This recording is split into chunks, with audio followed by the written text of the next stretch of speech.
Dr. Meenal Jain. I have come in front of you after a long time. Sorry for that. Today I gonna try to explain my small case with the beautiful polycast remedy and try some different shade of this remedy. So, shall I start? All right.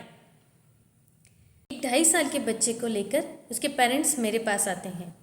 अभी simple सा scenario देखिए, वो एक छोटा 2.5 साल का बच्चा उसका चल रहा है मस्त, कैबिन में एंटर करता है उसके पेरेंट्स के साथ में। उसकी मम्मी उसको बोलती है कि आप अलग चेयर पे बैठिए, तो वो अलग चेयर पे बैठता है। अभी मैं पूछती हूँ कि क्या तकलीफ़ है, क्या प्रॉब्लम है इसको, तो उसकी मम्मा कुछ मुझे एक्सप्लेन करती है। जैसे पिछले 20 दिन पहले इसको थोड़ा सा कफ, कोल्ड और फीवर था, तब हमने एंटीबायोटिक का कोर्स किया। उसके बाद में वो सेटल हो गया। थोड़े ही दिनों बाद उसको लूज़ मोशन स्टार्ट हुए, फिर हमने एंटीबायोटिक का कोर्स किया, वो सेटल नहीं हुए, थोड़े ही दिन हुए थे। अब उसको फिर से कफ और कोल्ड है सिर्फ। और अब क्या हुआ है उसके साथ नया कि ये जो ट्रंक रीजन है वहाँ पर थोड़े उसको रैश है और उसके बैक रीजन पर उसको थोड़े रैश है।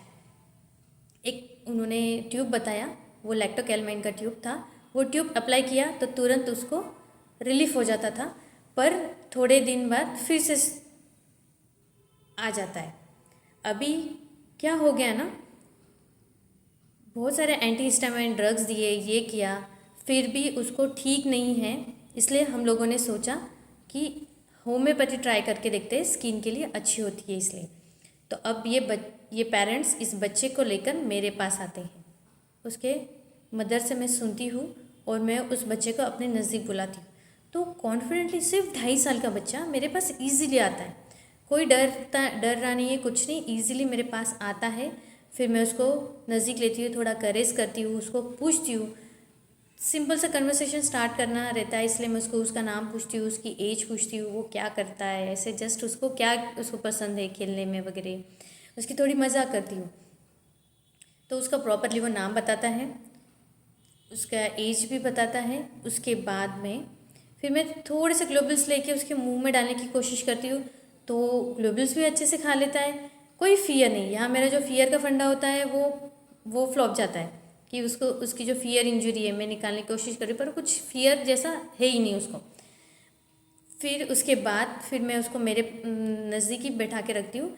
फिर उसके मम्मी की तरफ टर्न कर मैं उसके मम्मा को पूछती हूँ कि क्या दिक्कत है इसको, जब इसको ऐसे रैशेस आते हैं तो इसके बिहेवियर में क्या चेंज आता है, आपका बच्चा कैसा है करके। तब उसकी मम्मी बोलती है, अरे ये तो बहुत अच्छा लड़का है, ये जो है सिर्फ इसका एक है कि सुबह उठे कि इसको तुरंत खाना खाने के लिए चाहिए, उसको खाने को दे दो, आँख खुले बराबर उसको खाना मांगता है, खुद होके मांगता है। एक बार उसको खाने को दे दो, फिर उसका खेलते रहेगा, फिर भूख लगी फिर खाएगा, फिर खेलते रहेगा, उसका कोई परेशानी नहीं उसकी। अभी कैसे ना हम दोनों जॉब पर है, इस वजह से ये डे केयर में जाता है।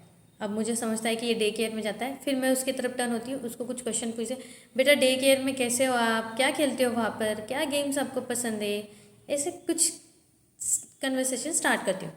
फिर वो बताता है वैसे कुछ गेम के नाम वगैरह, इस टाइप में हम करें।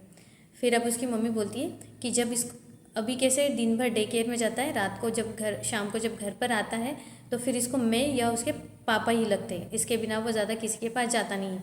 फिर पूरे टाइम उसको ऐसा लगता है कि मम्मा मम्मा मम्मा चाहिए शाम में। फिर जब ये बीमार गिरता है तब भी इसका सेम ऐसा ही होता है कि इसको मम्मी चाहिए, मैं चाहिए। डे केयर में एक दिन भी नहीं जाता है तो वहाँ उसके मिस का फ़ोन आता है, उसके जो अटेंडेंट है उनका फ़ोन आता है कि ये क्यों नहीं आया। सब लोग उसकी इंक्वायरी करते हैं कि क्यों नहीं आया करके आज, ऐसे ये कुछ इन्फॉर्मेशन उसकी मम्मी मुझे देती है। उसके बाद बोलती है कि इसका एक है, ये जो जब भी डे केयर में जाता है ना तो अपने खिलौने हम इसके बैग में रखते हैं, पर ये अपने खिलौने से खेलता नहीं है। वहाँ डे केयर के जो खिलौने होते हैं ना उससे खेलता है, और अपने खिलौने बराबर अपने बैग में ही लाता है। आज तक इसने एक भी खिलौना उसका गमाया नहीं, कोई भी टॉय गमाया नहीं, कोई गेम्स उसके पास दिए वो भी उसने आज तक के गमाए नहीं। सब लोग वहाँ पर कहते हैं कि आपका बच्चा बहुत अच्छा है, बहुत प्यारा बच्चा है ऐसा। तो ये थी सिंपल सी केस। एनालिसिस में क्या होता है, अभी मैंने क्या देखा, वो बच्चे में कॉन्फिडेंस बहुत है, बहुत कॉन्फिडेंटली वो कैबिन में एंट्री किया। एंटर करने के बाद एकदम बोल्डली बैठा वो, और क्वेश्चंस के आंसर भी बहुत अच्छे से दे रहा है। मतलब उसका जो एज है ना 2.5 साल, उससे बहुत ज़्यादा गुना उसने उसका प्रेजेंटेशन मुझे दिखाया अपने क्लिनिक में। तो इस पे से मैंने एक सिंपल सा रुब्रिक उठाया, पिकॉसिटी चिल्ड्रन इन, ये वाला एक रुब्रिक उठाया। फिर दूसरा मैंने कुछ इन्फॉर्मेशन जो गैदर हुई थी उसकी मम्मी से वो कंसिडर की, जैसे कि उसके मम्मी ने कहा कि उठे बराबर उसको कुछ खाने को लगता है, वो खाली पेट रह नहीं सकता, उसको भूख सहन नहीं होती है, उसको तुरंत खाना खाने के लिए चाहिए। उसके बाद में एवराइज दिखा उसके अंदर, क्या कि जो उसके खिलौने हैं, जो भी गेम्स है, टॉयज़ है, वो उसके बराबर उसके बैग में ही रखता है। और जो प्ले एरिया होता है डे केयर का, उस एरिया में वो वहाँ के ही खेलता है ना। तो ये 2-3 कुछ चीज़ें मैंने कंसिडर की। उसके बाद मैंने उसको एक सिंपल सी रेमेडी दी, और वो रेमेडी थी सल्फ़र। और सल्फ़र की 30 पोटेंसी में 3 स्टार डोज दिए, बाकी उसको एसएल बना के दे दिया। उसके बाद 10-15 दिन कोई फ़ोन कॉल नहीं, कुछ नहीं, पेशेंट उसके पेरेंट्स उसको लेकर नहीं आए। उसके बाद 20 दिन बाद उसके पापा मुझे बाहर मिले, और वो बता रहे थे कि अरे मैडम, आपने जो डोज दिया था ना, वो एक डोज में उसका 10 दिन के कोर्स में उसका पूरा रैश और वो कफ कोल्ड पूरा चला गया, उसको कोई रिकरेंस नहीं आया। ठीक है, तो ये थी मेरी सिंपल सी छोटी केस।